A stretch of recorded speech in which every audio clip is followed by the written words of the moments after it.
Ladies and gents, welcome to UX, and this is the FEMA of Texas, HEB, the grocery store. Yeah, this is apparently, judging from the thumbnail, it's better than the Aldi's. I watched the Aldi's video from Fat Files when it came out, I guess, a few months ago. And yeah, Aldi is like, that's just insane how good it is. It's German engineering, basically, right? So yeah, the Aldi is like just completely insane, like how they do it. It's like, why are not people just following that, like that whole scheme and motto, the way they work? But apparently this is better than that. What does it look better than that? The FEMA of Texas, Federal Emergency Management Agency. Is that what the FEMA is? Yeah, I don't think that's what FEMA is on about. Who the fuck knows? Yeah, this from Texas. I'm gonna guess this is only in Texas, because why not? When you have so many customers in just Texas, why do you want to go outside? So yeah, let's do this one.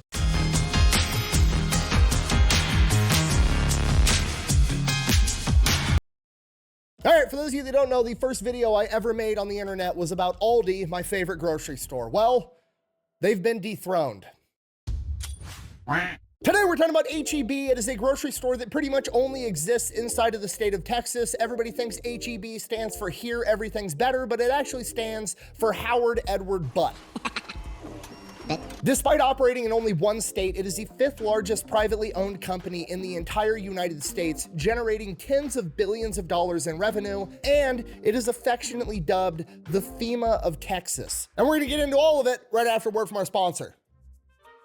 Delete me. Why do you have a commie gun? Well, Brandon's the AK guy. I thought I could be the AK girl. Okay, why? Well, apparently we look alike. You guys do not look alike. No. Wait. No, Brandon, you're not allowed to shave your beard ever, especially if I'm drunk. I'll see you sexy YouTube mother lovers next time. Don't say it like that.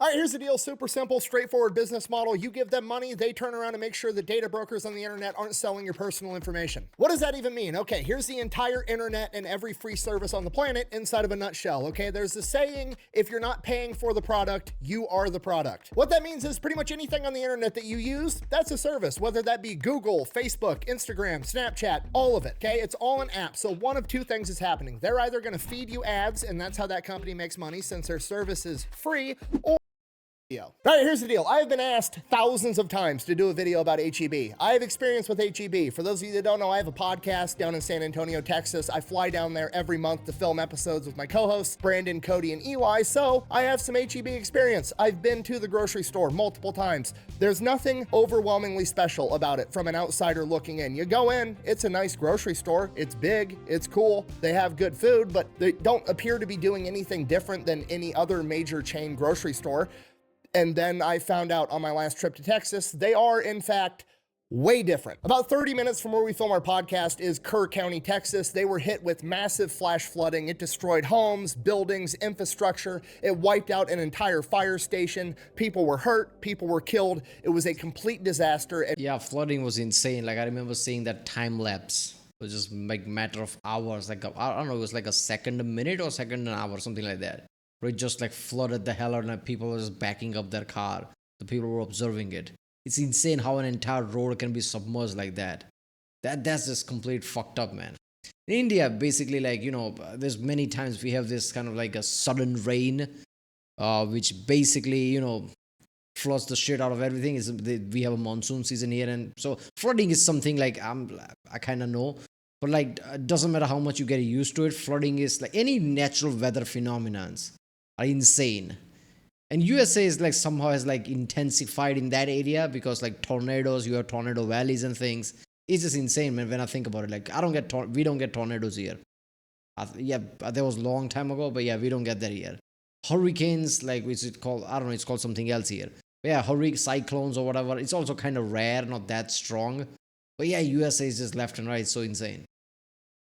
and very unfortunate situation. Clint Sanders, the guy that runs Bunker Branding, my merchandise company, and his wife Jenna are both from Kirk County. They grew up there their entire lives. So as soon as that disaster hit, they were using Bunker Branding in its warehouse as a point to gather up a bunch of supplies, and then they were shuttling them into Kirk County to whoever needed them. So while I was down there, me and the guys over at the Unsubscribed podcast took a day and we grabbed our trucks and we were helping them move all these supplies into Kirk County. And when I got there, HEB was there. And when I say HEB was there, I don't mean they sent a truck full of supplies and were handing it out to people. No, they had an entire disaster relief operation on par with FEMA or the National Guard up and running the entire time. They had semi-trucks that were specially kitted out to be mobile kitchens, cooking thousands of hot meals and giving them out to people. They had tons of food, tons of water. They had places for people to charge their cell phones. They had places for people to shower. They had a mobile pharmacy handing out medication. It was a full-on professional disaster relief effort by a fucking grocery store. It was overwhelmingly obvious this was not something that HEB threw together on a whim. This was like a professional team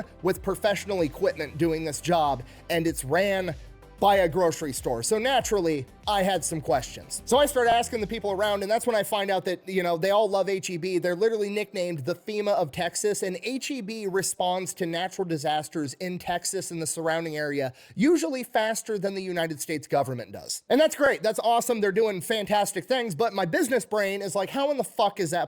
That kind of makes sense. Like they're local, they would be really quick at it. But like that's insane. Like somebody at HEB is like, this is like Waffle House Index type of thing, right? Like Waffle is like we have to be open when things happen. But this is like one step above. Okay, let's help out. Like let's just turn this into like FEMA, like the title says. Let's help out people, like cook food and everything. It's a grocery store, right? And they have like showers, cooking food, anything that people need, just mobile home. Logistics is something like it's not that easy. Doesn't matter which part of the world you go, logistics is one where like things becomes problems. People are like, okay, why are we wasting so much resources and money and food? Can't we just donate? Logistics is why we can't. Like in COVID time, people are just throwing away a lot of food. Why can't we just give that to people who are hungry? How are we gonna get it there? So shit like this is really hard. So like HEB basically has like streamlined that. Like, we have things in place. As soon as something hits, like we know what to do.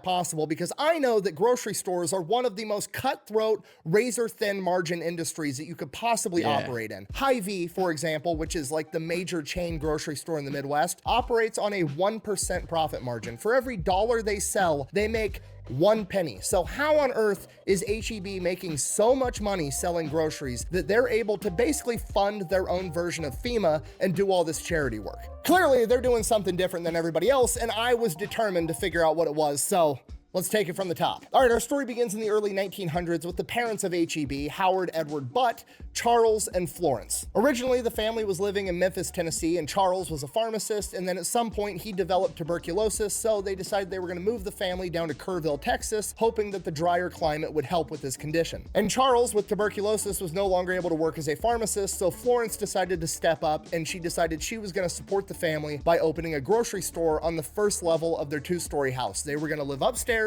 they were going to run the grocery store on the first floor. And that opened in 1905. Now, in the early 1900s, grocery stores were a lot different than they are today, right? People didn't have cars usually, so people couldn't come by and pick up a bunch of groceries and drive them home. So grocery stores usually functioned as you would either call in or you would go in, you'd place an order, the people working at the grocery store would assemble your order, and then they would deliver it to your house for you. And that is what their 3 sons, Charles, Howard, and Edward, all did at a very young age, literally going around town delivering groceries out of a baby carriage and a little red wagon. It was just like, dad's out, the entire family is stepping up to make this thing work. This goes on pretty much their entire childhood. They grow up, all the boys go off to fight in war. They come back from World War I, and one of their 3 sons, Howard, takes over the grocery store and retires his mother, Florence. So Howard's running the show now, and by 1922, he has a stroke of genius. He sees the writing on the wall. Automobiles are becoming more and more prevalent, and hey, people would probably be willing to come pick up their own groceries and pick them out themselves. So he changes the entire function of the grocery store. Yeah, if you go with like any big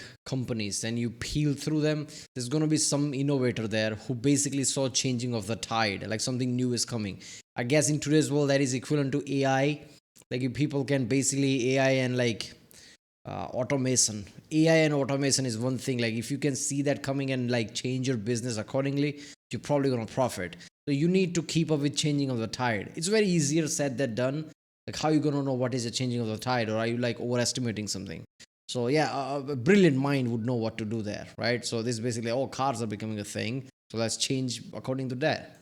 And is really one of the early adopters of what is a modern grocery store. He changes the name of the grocery store to CC But Grocery, CC standing for cash and carry, telling the audience, hey, you bring in cash, you carry your shit out, you fuck off. We're not going to deliver groceries anymore. And this is genius because in exchange for that, he's saving time, money, and labor by not having to pick out all the groceries and not having to pay a delivery guy to go take the groceries to your house. So he can offer the groceries cheaper than anybody else is able to. So his grocery store becomes very popular in the surrounding community. And on top of that, the way the old grocery store functioned, they didn't have debit cards and like writing checks and stuff. So when you were, calling into an old grocery store, placing your order and having it delivered to your house, they would just send you a bill at the end of the month, which as bills work, sometimes people don't pay them or they order shit and then they can't afford it later. So a lot of the time when you were running these old grocery stores, you just wouldn't get paid on time or you wouldn't get paid at all. But now the customer is paying when they pick up the groceries, so he doesn't have to worry about going out and collecting debt anymore either. So it's just a better business model all around, and he's one of the first people to ever do it. From here, business is going great. He's well established in his local community. Everybody loves him. So okay, he what I don't decided, get it is like, even if you deliver it at home, like,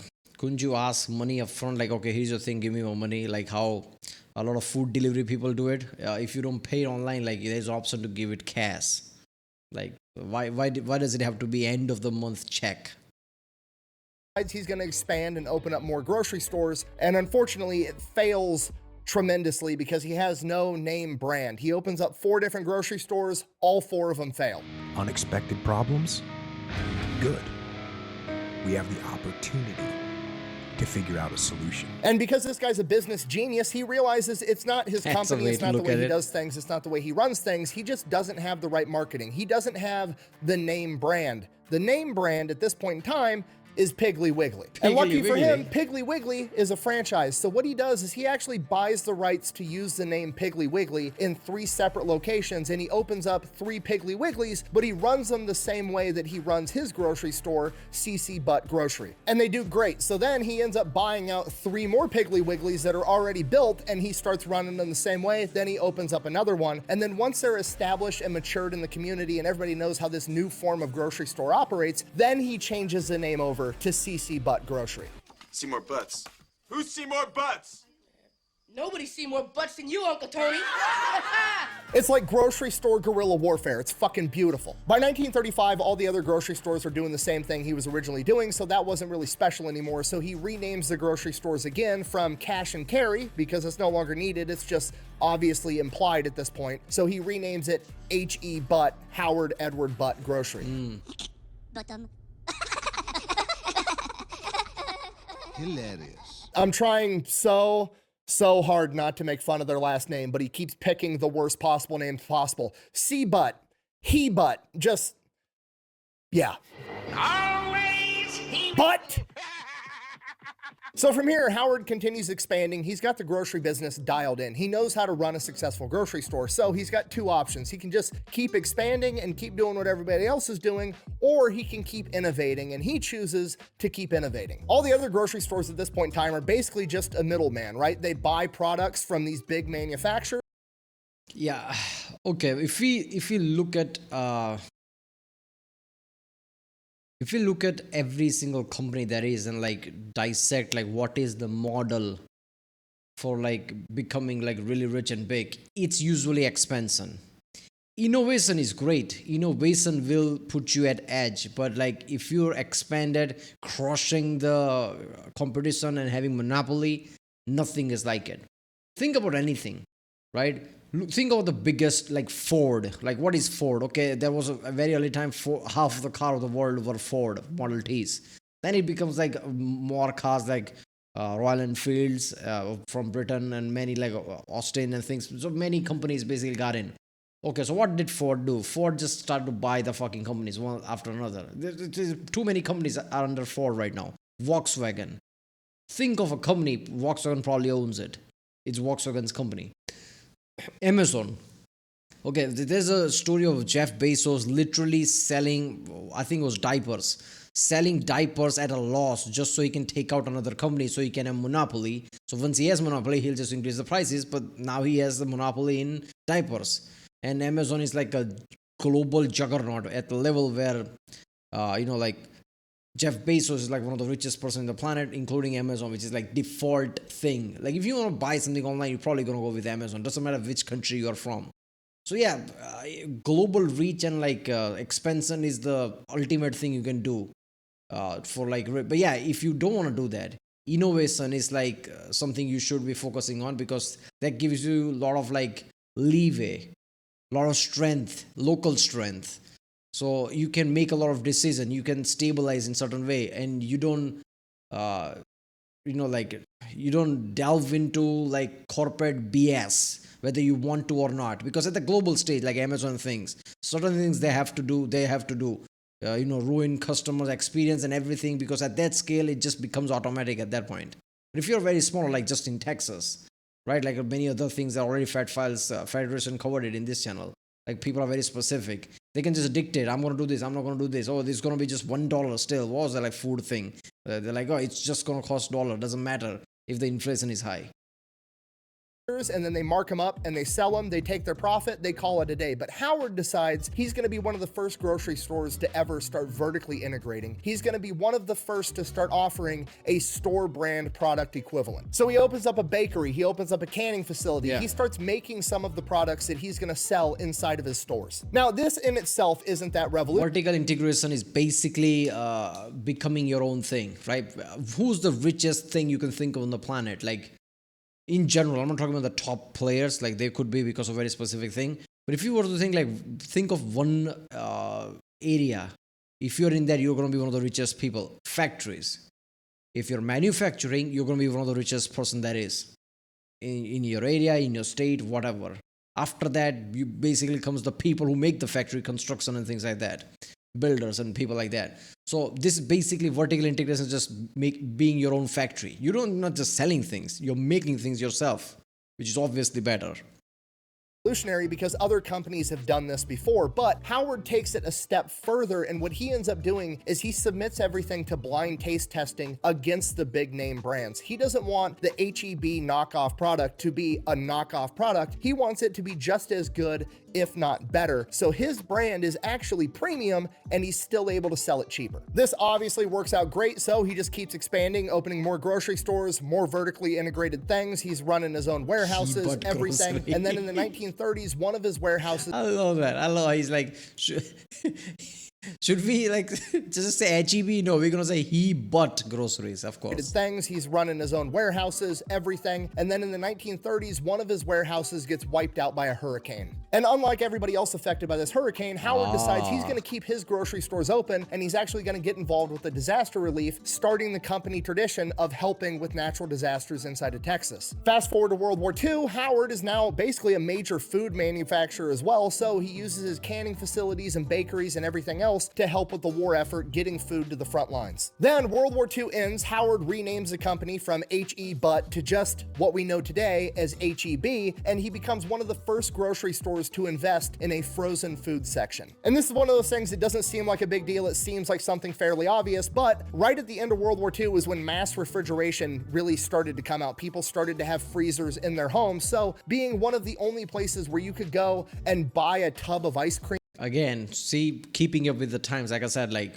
first it was with the cars. Okay, should we make it like cash and carry? That's what I'm gonna do. Cars are becoming a thing. All right, fridges are becoming a thing. Fuck it, frozen things instantly. Not like let's wait around, let's see. Basically in car industry, that's electric cars now. Like companies are jumping onto electric cars now. But it's kind of getting late, so whoever's late now is like, you're kind of late, you're gonna catch up, but maybe not. So it's like that thing, like if whoever jumped into electric I'm pretty sure there was like a Chevy Tahoe, big ass SUV, but there was a small motor in it way 10 years ago or something, because they just wanted to enter hybrid market. So yeah, you need to be quick with the time. And bring it back home was a humongous fucking deal.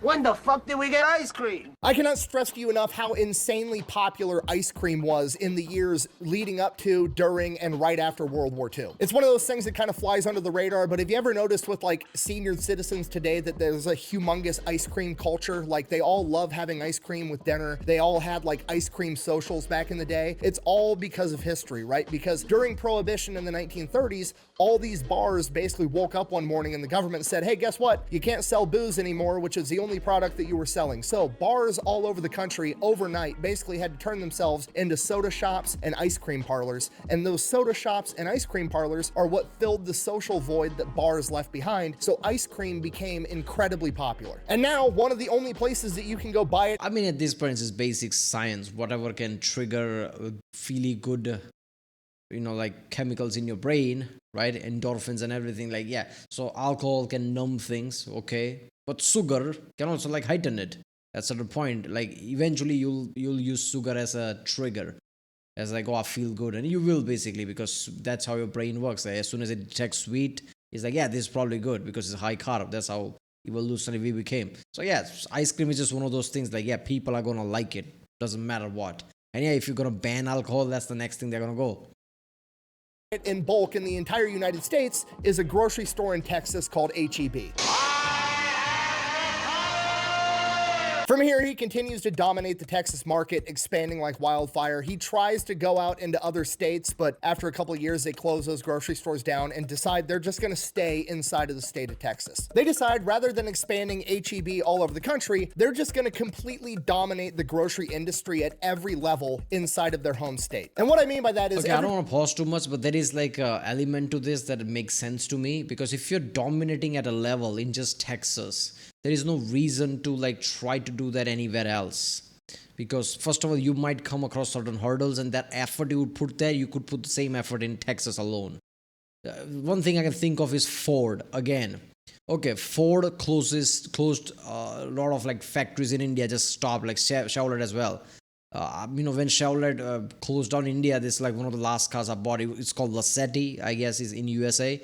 Where, in here it was like a turbo version of it, which was really good with German parts, Bosch and everything. I had that car. So yeah, Chevrolet closed down just same way, like their Ford closed down, and they're like, okay, you know what? We're not even gonna make sedans now.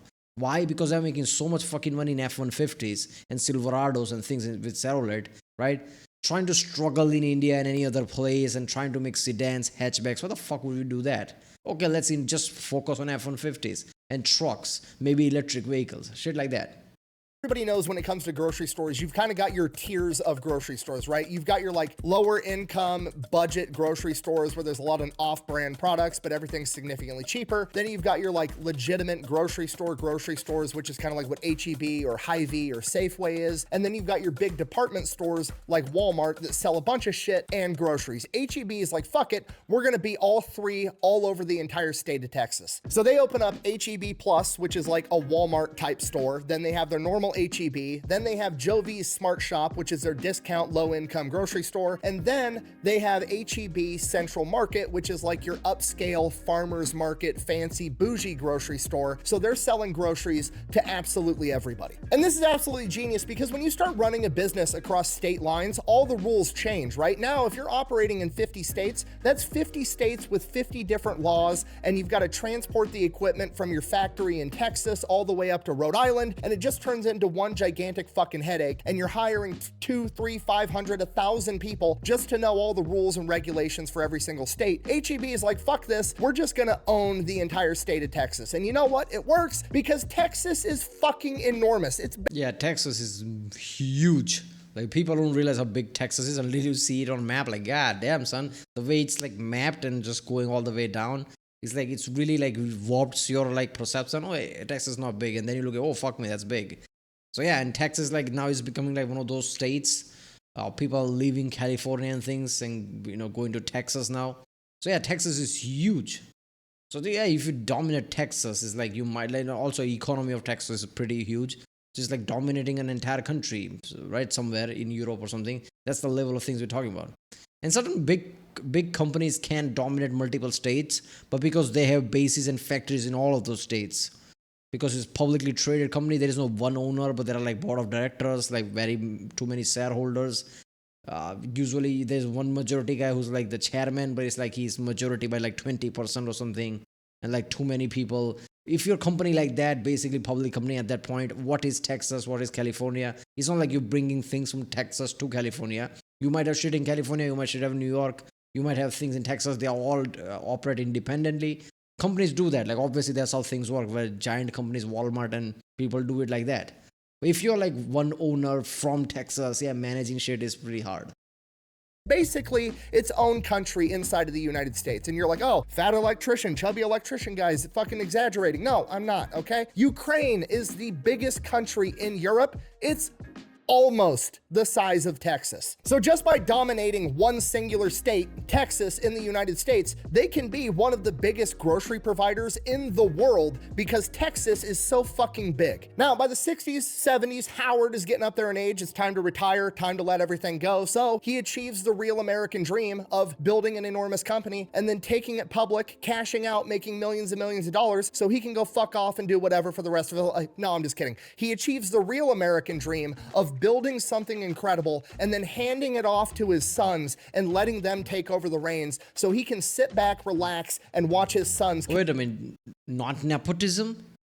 This is what pisses me off. People don't know what nepotism is. I hear about people saying nepotism all the time. Like, what the fuck are you talking about? First of all, if a guy owns something, he made it, if he gives to his son or daughter or whatever, that's not fucking nepotism, that's his right. Nepotism usually applies to like public sector or public related things. I see in movies all the time, a producer cast his daughter or son or whatever and be like, oh, nepotism. This is not government thing, it's his company. He's the producer, he owns it, he owns the studios. If he want to like cast his son or daughter, whatever, like yeah, it's his right. Same way some owner's right is to give the company to his son. It's their money, it's his right.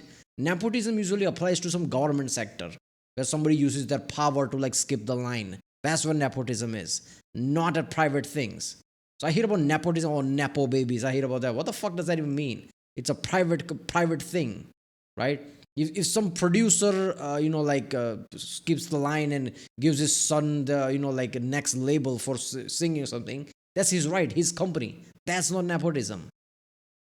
Continue to kick ass for the rest of his life. And that's exactly what they do. They continue vertically integrating the company. HEB now owns the biggest milk processing plant in the state of Texas. They own an ice cream factory. They own multiple manufacturing facilities. They own over 400 grocery stores all over the state of Texas, and they have that entire community on fucking lock. They are literally a grocery store chain that operates in one of 50 states, and somehow they are the 5th largest privately owned company in the country, bringing in over $46 billion.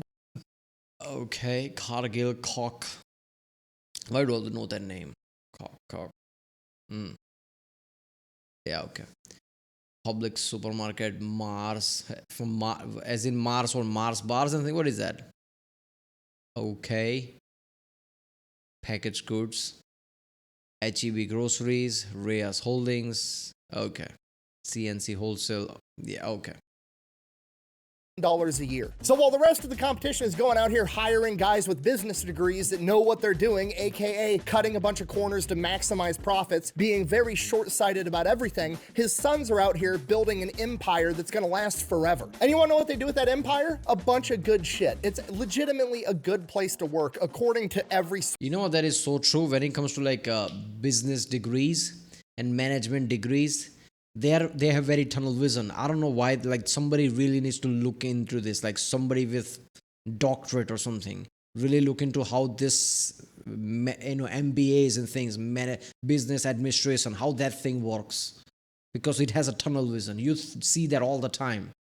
Like it has such a fucked up tunnel vision, like in video games, right? If a video game is become such a successful, they just amplify from that. Okay, I spent like 50 million into making this video game. I made 500 million. Oh my God, that's a success. So I'm going to put 500 million to the next game, so I make 5 billion. Do you have the market for that, you idiot? And they just like, like exponentially go up from there. At a level where they're putting multi-billions into just one video game, and they're like, and also like doing some politics or some shit. Oh my God, I can't believe this game didn't sell. Okay, how much sell did you even hope for? People see GTA 5 and like, oh, I can do what GTA 5 does. I don't even know if GTA 6 can do what GTA 5 did. and you want to do that. So it's like they have very tunnel vision, like they carry what just happened and carry to the next level, and vice versa. If something goes bad, they just assume that, not like, okay, what is the market, what is people's demand, let's go it from there. Let's not have tunnel vision, lay off 1,000 employees. Why? Because everything just went to shit. So they have very tunnel vision. They can see like 3 years from now. It's all about quarterlies, and that's not how business can't run like that. This is why up and down is all the time. Like, it doesn't matter which company it is, it's always up and downs like this. Source that I could possibly find. Like Walmart, for example, their competition is in the lowest 35% of employee satisfaction and retention rate. HEB is in like the top 5%. 50% of HEB employees said they would not take another job in a similar field if they offered them more money. Technically now the Butt family only owns 90% of HEB. The other 10% they gave to the employees. So every year, every employee, even the part-time ones, if they work 1,000 hours, gets a bonus check at the end of the year for whatever their cut of the corporate profits are. And on top of that, they do a ton of charity work. They donate millions of dollars a year, not just to disaster relief, but to education. Yeah, that is so awesome. Incentivizing like that. Like in construction, there is a certain jobs that just say, which is, like it's labor job, but also skill jobs, like technical jobs. So one way to do it, at least how I think of it, right, is to incentivize based on let's just say per item, rather than giving them specific wage for 8 hours. So if you incentivize people who are working, like the better you do, the better you profit, which basically this is, yeah, everything's going to get better. They're going to take care of the customers because they think they're the owner, because they kind of are. 10% is there, so they are kind of the owner. If the company does better, they do better. They have the stake in it. So they treat them, like customers better. They themselves do better. They put on hard work, because the more they work, the more they're going to profit. It's just better. Funds. They donate back into their communities, back into the employees themselves, and they're well known for being one of the biggest retail chains to give small companies a chance. They're well known for letting small companies that are either owned or started up by disenfranchised people, or founded in Texas, or founded by veterans, to get inside their stores probably sooner than they should, to help those companies have a chance at competing in the marketplace, which is, a great plug, because I know of an energy drink company founded by a bunch of veterans that would look pretty good inside of HEB. Is that a shameless plug? Yes, and it's the choice of a new generation. Don't judge me, okay? I gotta shoot my shot, all right? We've got Echelon inside of... Wait a minute, isn't that a problem? He's promoting his drink with that clip. Like, it was a Michael Myers, what is his name? Yeah, him. He probably not gonna sue Factory. We're only like, okay, you can't just edit an ad or make it a movie clip into an ad. Like, put the ad out. Even though it's clearly a joke, I feel like there might be an issue there. I don't know. But yeah, that's just a joke. I'm pretty sure like Michael Myers is not going to see this and like sue Factories or something. Pretty much every PX and every military base in the country. It would look really good inside of every HEB in Texas too. Sorry, anyways, this brings us back to the disaster relief thing. They've been providing disaster relief to pretty much every natural disaster to hit Texas and the surrounding area since the 1930s, and they did way more than I even saw on the ground over in Kern County. HEB has a full-time disaster relief team. They're literally running their own miniature version of FEMA that somehow responds faster than FEMA. On their HEB website, they have advice, tips, tricks, weather tracking to help people know how to survive a natural disaster. And then when the natural disaster... Okay. Weather tracking to help... Yeah, the center of Central America is just like... is intense all the time.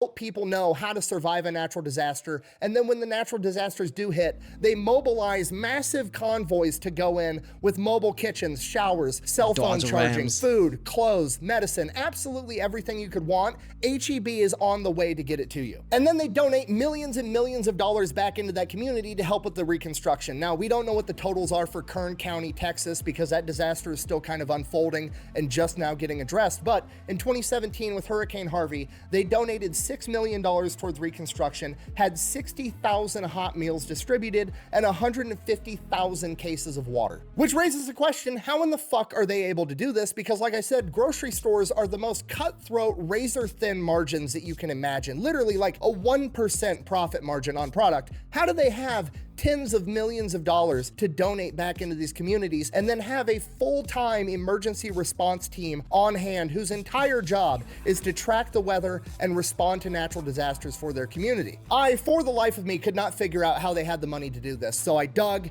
and I dug and I dug, and I finally figured it out. And it's fucking genius. The way HEB is managing to make so much money, I believe, is because they're not just a grocery store that's vertically integrated making a bunch of their own products. They're also a real estate developer. Somewhere along the line, HEB realized that going to the grocery store is, you running errands. And you know what makes running errands really convenient is if all your errands are in the same place or even the same parking lot. So what HEB noticed is whenever they throw up a grocery store, people were coming to their grocery store because people got to buy groceries, right? So then other businesses would buy up all the lots next to them and throw up their company and basically use that as the excuse of like, okay, well, I'm going to get more business now because people are going to come buy groceries, and then I'm right next to where the groceries are, so they're just going to pick me out of convenience. So HEB, realizing this, said, you know what, fuck it. When I'm going to open up a grocery store, I'm going to buy 10 times more land than I need, and I'm going to develop the entire area. We're not just going to build a grocery store, we're going to build the strip mall attached to it, right? So you're going to come into our one gigantic parking lot where there's HEB. Okay. Okay, that shit is genius. Yeah, this is a motorway. So as soon as you exit the motorway, the whole land with parking lot is from HEB. Okay. This is like how how food apps make money. They usually make money by advertising shit. So like they could. I'm guessing they could be also like getting into things like advertisement and things like why not type of thing, like maximizing every way they can, maximize exposure. But yeah, like subways and all these malls and things, Sunflower, yeah, all this shit, just like postal and like all the shit. And I'm pretty sure like billboards, opening theaters, because why the fuck not?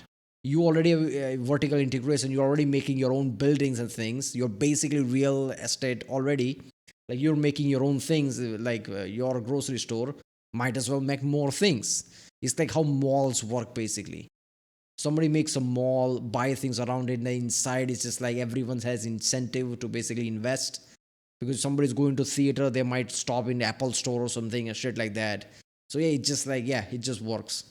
And then there's 20 other stores on each side, and we're going to build those buildings, and then we're either going to sell them or we're going to lease them out to those companies because we're increasing that property value just by existing there, and we're going to make a bunch of money when we do it. You smell that? Yeah. What is that? The cologne? No. Opportunity. No. Money. Okay, it's literally like a great Yeah, this is so true, because if you're trying to make, let's just say, complex or something, you're trying to make a commercial complex where a bunch of shit, offices, any theater, mall, whatever you want to make it. Like, you can't just build that shit anywhere. Like, why would people come there? Why would somebody open the shop there? So you need something like, oh, is this near market? Is this near other malls? So you need to rely on people. But HEB is so dominant that they are the market. They are the attraction. So just build shit and sell it at higher cost. And people like Subway and people will basically pay a higher money. Because they know people who are going to HEB probably will go to Subway and something like that. great white shark leasing out the space on its belly to those little sucker fish that eat all the shit that the sharks don't end up eating, right? It's absolutely brilliant. It's literally the field of dreams strategy. If you build it, they will come, and HEB figured, fuck it, I'm gonna build it for them too, and then they can just rent it from me. And the entire thing just feeds into itself, because guess what? If you got one of those 20 stores in the strip mall connected that you're leasing out to, and somebody has to run errands at that strip mall, guess where they're buying groceries at now? HEB, at a convenience. So they're both feeding off of each other, but HEB is benefiting off of all of it because they own the whole thing. So yeah, that's how they do it. It's one of the most genius business models I've ever seen. And what's even cooler is they take a bunch of that money that they make off of this brilliant business model and do good in their community, literally becoming the FEMA of Texas. So yeah, the moral of the story is don't sell out. The American dream is not to build a company that's worth $1 billion, sell it to the open market, and then make $1 billion, fuck off and buy a Lamborghini for the rest of your life. No, the real American dream is to build something, make $1 billion along the way, and then hand it down to your kids and let them continue kicking ass and let them go out in the world and do good things, which is exactly what HEB did. The world would be a significantly better place if more companies acted and operated like HEB does. Imagine if Walmart or Target or any of these other major retail. Yeah, see, the problem with that is like they're owned by the family. Walmart is like, okay, kinda, but it's like much bigger publicly traded company. And like I said, when the scale gets bigger, you're everywhere, not just everywhere, you're even the outside of the country. You're just like Amazon, like too big. Shit, when that happens, it's just like something emerges from that. It's just emergence of things. Like people will act assholey. It just become that kind of over corporate shit. This is that, like cyberpunk, like dystopia people think of when corporation becomes too big. It's inevitable. Shit's like they're gonna like take everything for granted. Humans have no value type of shit. Because like you kind of see how scale gets bigger. That's how people start to think of it. But they just stayed in Texas, owned by the same family. So yeah, it makes sense. Stores did exactly what HEB does. They could do it. There's no reason Walmart shouldn't have a convoy for disaster relief going in and helping people out, but they sold out and they're subservient to a board of investors, and the only thing they give a fuck about is making more and more money, where HEB cares about making money, but they care about the people they're making money from and they give back to them. And that's why HEB has its cult following that I didn't understand until I did the research for this video. It's because HEB isn't just some company coming in trying to make as much money as possible. HEB is legitimately a part of the Texas community and their culture and genuinely cares about the people that they serve. So in conclusion, I am in Texas an awful lot, and I am absolutely not sold on the notion that everything is bigger and better in Texas, but holy shit, the grocery stores sure are. Thank you for watching. Best way to support the channel is go buy some merch over at thefatelectrician.com. Quack bang, out. Also, they have homemade tortillas that are really good, and their Doritos have more cheesy powder than name brand Doritos, so there is that. Vertical integration. See, 1% profit, I don't know about that because it's because of vertical integration and the level of dominance, monopoly they have. They could have 2% profit, so that could feed into it. And like 1% profit, but like if you're selling billions and billions worth of groceries, that 1% adds up. So that alone is enough money for them to like do something like this. But then on top of that, they buy real estate. They're basically making their own market where it's beyond HEB. They're literally dominating things. Like, okay, we can open grocery store, but there are more things than grocery stores. And what if we monopolize all that around and make a literal market? A place where people just come and gather. Fuck it, theaters, subways, postal services, all of it. Like leisure activities. So people come there and just buy their grocery and goes away. This is what malls are supposed to be. And they're basically making that like park level mall situation. It just makes sense. It's just, yeah, when it comes to like, I'm like, how this is going to be better than Aldi's? I think Aldi's better when it comes to like German precision and like complete like, German mentality, right? OCD level precision. But this is better because this is America. That's what this is. Just like ingenious shit, like just, like capitalism increased. Creating it, buying everything, making market and making profit. And this is a great, like slogan for Texas, right? When you think of like federal government, stay out of my, my state or whatever, like, like leave state to their own thing. Texas is what you think of when you think of that. And this like, oh, we don't even need FEMA. We have our own FEMA. Stay away, federal government. That's what this shit is. This is so awesome. Right, well, I'll see you next time.